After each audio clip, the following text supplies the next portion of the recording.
আসসালামু আলাইকুম রহমতুল্লাহ। সম্মানিত দর্শক, আজ আমরা আলোচনা করব স্বপ্নে দুধ পান করতে দেখলে কি হয়। দুধ পান করতে দেখা কি ভালো লক্ষণ না খারাপ লক্ষণ? দর্শক, এ বিষয়ে আমরা যদিও বারংবার আলোচনা করেছি, তারপরও নিত্য নতুন প্রশ্ন আসছে, সেই জন্য আজকে আবার কথা বলা।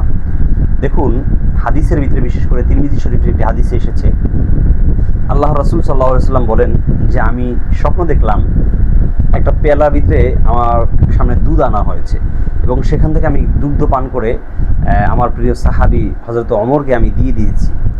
তো সাহাবায়ে কেরাম রাসূলের এই স্বপ্নের কথা শুনে জিজ্ঞেস করেন, ফামা আউয়ালতা বিহি ইয়া রাসূলুল্লাহ, ও আল্লাহর হাবিব, আপনি এই স্বপ্নটার ব্যাখ্যা কিভাবে করছেন বা এটার তাবির কিভাবে করছেন? তখন আল্লাহ রাসূল বলেন, আউয়ালতু বিহি আল ইলম, এর দ্বারা আমি ব্যাখ্যা করছি যে ইলম অর্থাৎ আমি নবীর পরে আল্লাহ তাআলা যে সূক্ষ্ম জ্ঞান রয়েছে, তীক্ষ্ণ মেধা রয়েছে, সেটা আল্লাহ তাআলা হযরত ওমরকে দান করবেন। আমার এই ইলমের উত্তরাধিকারী হযরত ওমর হবেন, এমনটা আল্লাহ রাসূল ব্যাখ্যা করেছেন। স্বপ্নের যে ব্যাখ্যাকারকগণ রয়েছেন, বিশেষ করে জগৎ বিখ্যাত ব্যাখ্যাকারক আল্লামা মুহাম্মদ ইবনে সিরিন রাহিমাহুল্লাহ, তিনি খুব চমৎকারভাবে আলোচনা করেছেন যে দুধ, এটা দ্বারা বেশ কয়েকটি ব্যাখ্যা হতে পারে। গুরুত্বপূর্ণ একটি ব্যাখ্যা হাদিস দ্বারা প্রমাণিত, সেটা হলো ইলম। তথা কোনো মানুষ যদি দুধ পান করতে দেখে, এর মানে হলো যে আল্লাহ তাআলা তাকে গভীর জ্ঞান দান করবেন।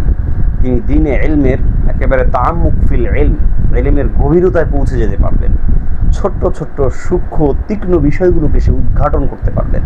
সুবহানাল্লাহি বিহামদিহি। তাহলে এটা অত্যন্ত ভালো দিক। এবং সুলেমানি খাবনামার ভিতরে ব্যাখ্যা করা হয়েছে যে দুধ পান করতে দেখলে এর দ্বারা বোঝা যায় আল্লাহ তাআলা তাকে শারীরিক সুস্থতাও দান করবেন। সুবহানাল্লাহ। তাহলে এটাও কিন্তু অত্যন্ত ভালো একটি দিক। দর্শক, দুধ পান করার বেশ কয়েকটি ব্যাখ্যার কথাই আমরা উল্লেখ করেছি।